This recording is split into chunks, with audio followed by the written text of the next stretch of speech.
You're watching The Legal Breakdown. So Trump is forcing his attorneys to turn the jury against him in a major misstep by the guy. But first, for those watching right now, just a reminder that Glenn and I are going to be doing daily comprehensive coverage of the entirety of Trump's first criminal prosecution in Manhattan. So for those watching, if you want to follow along, please make sure to subscribe to both of our channels.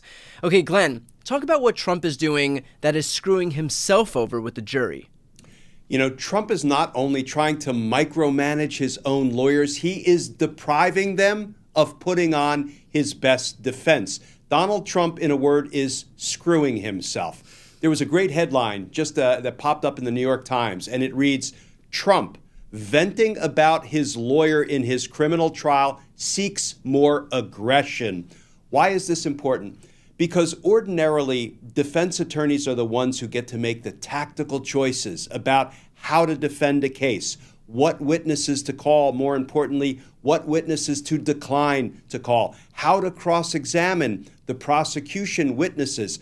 People might not realize, Brian, those are not decisions up to the client. Those are decisions up to the lawyer. The client gets to make decisions like whether he wants to plead guilty or not guilty, whether he wants to accept the plea offer, whether he wants to testify in his own defense or not. But otherwise, the attorneys are supposed to have free rein to make the tactical choices about how to try a case with input from the client.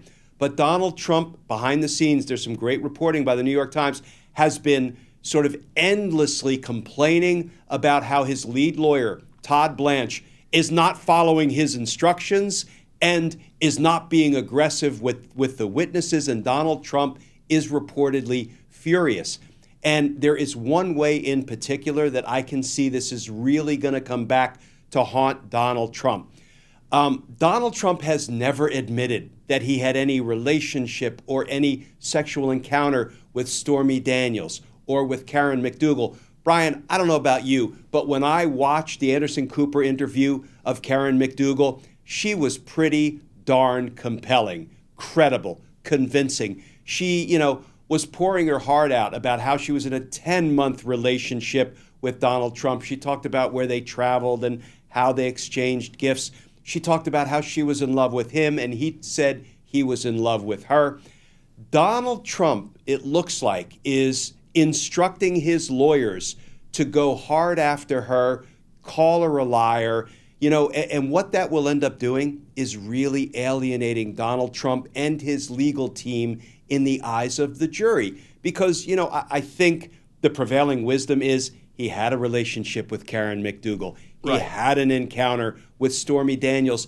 And given that Trump is causing his attorneys to pit him against those two women and essentially instructing his lawyers to go scorched earth after them, that is going to backfire. That is going to make the jury look at Donald Trump and think, you can't even admit to relationships that are pretty darn obvious. There was a famous lawyer who used to say in similar circumstances when he was representing clients who did wrong, and it was in their tactical interest at trial to admit they did wrong, he would say, you know what, ladies and gentlemen, my client may have violated the good book, but he didn't violate the law book.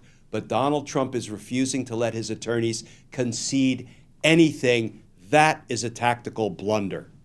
Glenn, in our previous episodes, we've spoken about how prosecutors, in their opening statements, you called it draw the sting. So basically, they show the weak parts of their case right up front so that they don't get hit with it later on. Why would Donald Trump keep this as something that's going to be a burden on him and his case? Why wouldn't he just front this thing for himself and then kind of allow this to just, especially given that this is an obvious point. So why undermine his own credibility by denying what's obvious right off the bat? I think for a couple of reasons. One, Donald Trump is all bad tactical choices all day long. He may be able to fool his gullible supporters, but he is not going to be able to fool a jury. He's not going to be able to fool a judge once, this case is in a court of law, which is where it now is. And Donald Trump's mantra is concede nothing, admit nothing. Where's my Roy Cohn? I need somebody to fight and go hard and be nasty and go scorched earth after everybody, regardless of how it might alienate the jurors. Donald Trump is not interested in pleasing the jurors. In fact, there's a really telling passage in this New York Times article where Donald Trump behind the scenes is telling his loyalists, it's not only that Todd Blanche is not being aggressive enough, and it's not only that he's not following my instructions about how to try this case, but he's not attacking the witnesses, he's not attacking the jurors, and he's not attacking the judges. You know what? Talk about a bad decision. If you attack the jurors who are going to decide your case, if you attack the judge who is going to sentence you once you're convicted. Again, Donald Trump is nothing but bad tactical choices, but he will never admit anything. That, in part, will end up being his downfall in this trial. Well, it seems like he's kind of already conceded defeat as far as the trial is concerned. So at this point, is he just trying to prime his base into believing that the whole thing was rigged, and so he's just trying to color the entire trial as being, against him, whether it's judge, jury, defense, whatever it was?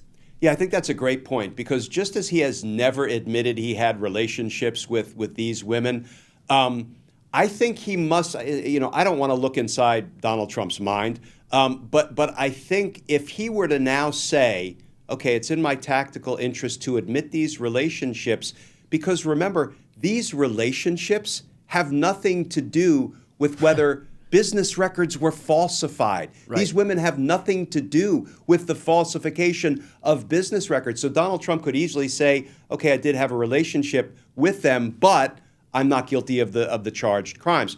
But I think Donald Trump's calculation is that even if it was the right tactical choice to make in his trial, he will never say, you know what, I told a bunch of lies when I said I was never in a relationship with Karen McDougal and I never had anything to do with Stormy Daniels, because then he can no longer be the victim. He can no longer convince his supporters to keep sending him more money, because now he's admitting that he's a liar and a wrongdoer, even if all of that would help him perhaps win a criminal trial. Right. The only option for him in his eyes right now is to just keep the con going. And so he's already told one lie, and so now he just has to keep these lies going, because as soon as he concedes that he lied at some point, then he feels like his credibility is going to be shot. But what he doesn't realize is that by virtue of lying about something that everybody can see is obvious, like the fact that you had an affair with Stormy Daniels and Karen McDougal in the first place, you are hurting your own credibility by digging your heels in on something that we can all see is false.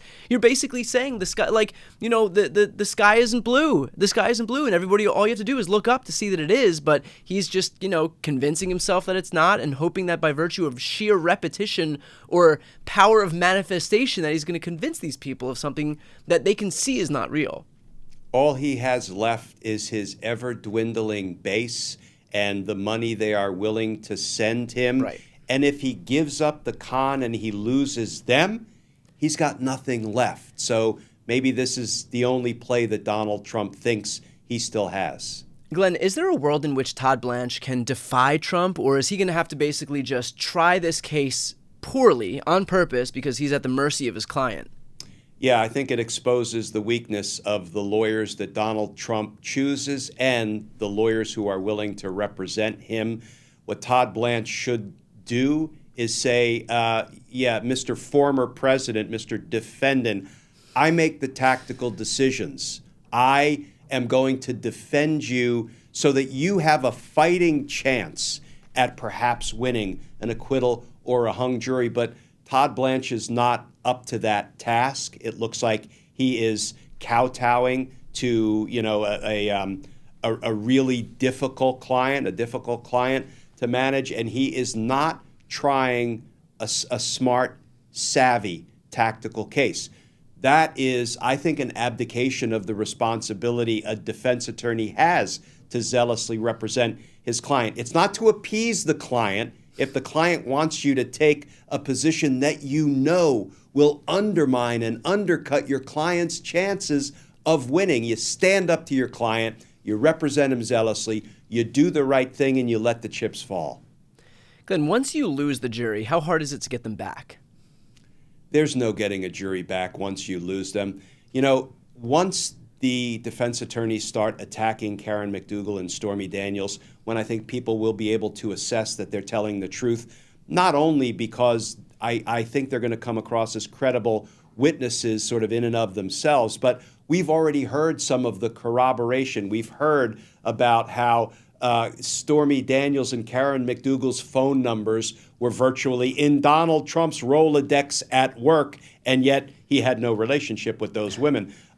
So they're going to be corroborated, and when they are under attack because they'll see that the defense attorneys are doing Donald Trump's bidding and trying to deny the obvious at the expense of these women and their credibility, it's not going to sit well. If he's not already lost the jury, he will lose the jury. And once you lose the jury, once the jury sees the defendant for who he is, there really is no turning back.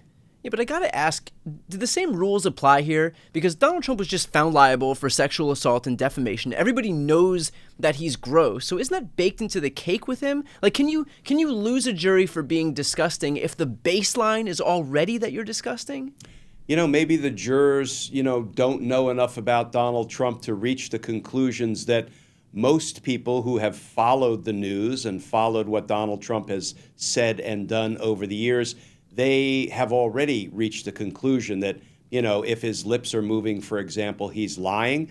But here's the thing. Those jurors took an oath to sort of set aside their preconceived notions, their biases, their preferences, their ideology, their political affiliation, and decide the case based only on the evidence they see introduced during the course of the trial. And they are to presume Donald Trump to be innocent of these charged offenses. Of course, they don't have to presume Donald Trump is a decent human being or kind of pretend like he's some kind of a saint. They just have to presume that he's innocent of the charged offenses unless and until the government's evidence proves guilt beyond a reasonable doubt. So they'll presume that he's a decent person because they'll give him the benefit of the doubt until the moment where they, allow, like 3 days into this trial where we basically see exactly who he is all anew. It goes to show that anytime you have the opportunity to actually learn who this guy is, even if you do give him the benefit of the doubt, it's really going to ultimately circle back to exactly who he is. I mean, he's not going to be able to hide who he is, even in the instance where he's actually helping his attorneys prove to the jury exactly who he is. So any way you cut it, it's not going to help the guy. Again, with that said, for anybody watching right now, if you want to follow along with Glenn and I as we continue to cover this trial on a daily basis, please make sure to subscribe. The links to both of our channels are right here on the screen. I'm Brian Tyler Cohen. And I'm Glenn Kirshner. You're watching The Legal Breakdown.